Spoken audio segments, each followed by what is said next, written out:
வணக்கம் இனிய இதயங்களே. என் வாழ்வில் மரியா என்ற இந்த சிறப்பு பகுதியில் இன்று நாம் மரியன்னை பக்தர் ஒருவரை சந்திக்கின்றோம். வாருங்கள் அவரை சந்திப்போம். வணக்கம்மா. வணக்கம் சார். உங்களுடைய பேர் என்ன? கேர்லின் சார். என்ன பண்றீங்க? ஹவுஸ் ஒய்ஃபாக இருக்கேன் சார். சரிங்கம்மா. மரியன்னை அப்படின்னு சொன்னோடனே உங்களுக்கு என்ன ஞாபகம் வரும்? மரியன்னை அவங்க செய்த அற்புதங்கள் தான் ஞாபகத்துக்கு வருது. ஓகே. உங்களுக்கு நிறைய அற்புதங்கள் செஞ்சுருக்காங்க இல்லையா? செஞ்சுருக்காங்க சார். என்ன அற்புதங்கள் செஞ்சுருக்காங்க ஒன்று சொல்லுங்களேன். என்னோட மகனுக்கு ஒரு பொம்பளை பிள்ளை பிறந்தது. அந்த பிள்ளை பிறக்கும்பொழுது கை ஊனமாக தான் பிறந்தது, எலும்பு உடஞ்சி பிறந்தது. சரி, அப்போ எங்களுக்கு தெரியல. தண்ணி ஊற்றும் பொழுது பார்த்தா இங்கே எலும்பு கொஞ்சம் தூக்கிட்டு இருந்த மாதிரி. நாங்கள் டாக்டர்கிட்ட போயிட்டு என்ன சார்னு கேட்டோம். ஒன்றும் இல்லைம்மா அப்படின்னு சொல்லி அனுப்பிச்சிட்டாங்க. இருந்தாலும் சரி ஸ்டான்லி கொண்டு போகலான்னு சொல்லிட்டு ஸ்டான்லி கூட்டிகிட்டு போனோம். அங்கே போனதுக்கு எக்ஸ்ரேலாம் எடுக்கணுமானார். எக்ஸ்ரே எடுத்து பார்த்ததுக்கு கை ஃப்ராக்சர் ஆகிருக்குமா, இது எப்படி ஆச்சுன்னு தெரில சார், பிறக்கும்போது அப்படி தான் இருந்தது அப்படின்னு சொன்னோம். சரிம்மா நாங்கள் கட்டு போடுறோம் அப்படின்னு சொல்லி காலையிலேருந்து 2:30-3 மணி வரைக்குமே நாங்கள் சாப்பிடாம ஹாஸ்பிட்டல்லே சுற்றின்னு இருக்கிறோம். அப்புறம் கட்டு போட்டு அனுப்பிச்சாங்க. சரி வீட்டுக்கு வந்துட்டோம் சார். 2 வாரம் திருப்பி கூட்டின்னு வர சொன்னாங்க. அப்பவும் போனால் அப்பவும் பேண்டேஜ் போட்டு அனுப்பிச்சிட்டாங்க. இதுக்கப்புறம் எனக்கு போகிறதுக்கே விருப்பம் இல்லை. போனால் இந்த பஞ்சு மட்டும் வச்சு அனுப்புகிறாங்களே, எல்லாத்துக்கும் மேலான டாக்டர் நமக்கு இருக்கிறாரு, எதுக்கு நம்ம மனித டாக்டர் தேடி போகணுன்னு சொல்லிட்டு இரக்கத்தின் ஆண்டவர்கிட்ட போயிட்டு உட்காந்து ஜெபம் பண்ணான். கடவுளை எங்களுக்கு நல்ல அழகான குழந்தைய கொடுத்தீங்க, அந்த குழந்தை இப்படி இருக்குது.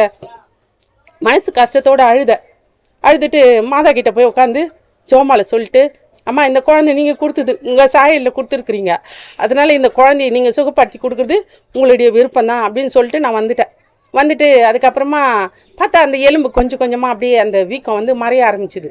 அதுலேருந்து நான் ஜெபம் பண்ண ஆரம்பித்தேன். ஜெபமால சொல்லிட்டு இந்த பிள்ளைய வச்சே ஜெபம் பண்ணுவேன் தினமே. இந்த 4 பேர பிள்ளைங்களுக்கு எந்த நோய் நொடியும் வரக்கூடாதுமா, எல்லாமே உங்கள் கரத்தில் ஒப்பு கொடுக்குறேன், நீங்கள் கொடுத்த குழந்தை அப்படின்னு சொல்லிட்டு ஜெபம் பண்ணியிருந்தேன்.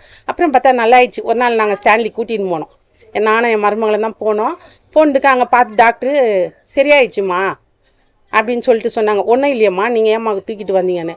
சரி சார், ரொம்ப நன்றி சார்ன்னு சாயந்தரம் நான் சர்ச்சுக்கு போயிட்டு அவங்களுக்காக நன்றி சொன்னேன்.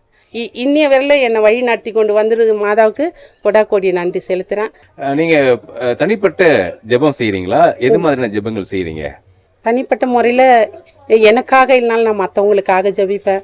என் பகுதி வாழ் மக்களுக்காக ஜெபம் பண்ணுவேன். இந்த பகுதி வாழ்கிற மக்களுக்காக ஜெபிப்பேன் சார். நான் ஆமாம், எல்லாரும் நல்லா இருக்கணும், ஒவ்வொரு வீட்லையும் எந்த பிரச்சனையும் வரக்கூடாது, வேலையில்லா பிள்ளைங்களுக்கு வேலை கிடைக்கணும், குடும்பத்தில் பிரச்சனை எதுவுமே இல்லாமல் சந்தோஷமாக இருக்கணும். நிறைய வாலிப பிள்ளைங்க இங்கே வேலை இல்லாமல் இருக்காங்க, அவங்கெல்லாம் மனம் திருந்தி வேலைக்கு போகணும் அப்படின்லாம் ஜெபம் பண்ணுவேன் சார். நான் ரொம்ப நன்றிங்கம்மா. ரொம்ப நன்றி சார். ஓகே. மரியன்னை உடனான உங்களது அனுபவங்களை எங்களோடு பகிர்ந்துக்கிட்டீங்க. இனி இது எங்கள் சார்பில் மீண்டும் ஒரு முறை உங்களுக்கு நன்றியை தெரிவித்துக் கொள்கின்றோம். உங்களுக்கு நன்றி சார். ஓகே. இனி இதயங்களே, என் வாழ்வில் மரியா என்ற இந்த சிறப்பு பகுதியில் மரியன்னையின் பக்தரான திருமதி கரோலின் அவர்களை சந்தித்தோம். அவரது அனுபவங்களை நாம் கேட்டு தெரிந்து கொண்டோம். மீண்டும் நாளை மற்றும் ஒரு மரியன்னை பக்தரை சந்தித்து அவரது அனுபவங்களை நாம் கேட்டு தெரிந்து கொள்வோம். அதுவரை நன்றி, வணக்கம். மரியே வாழ்க.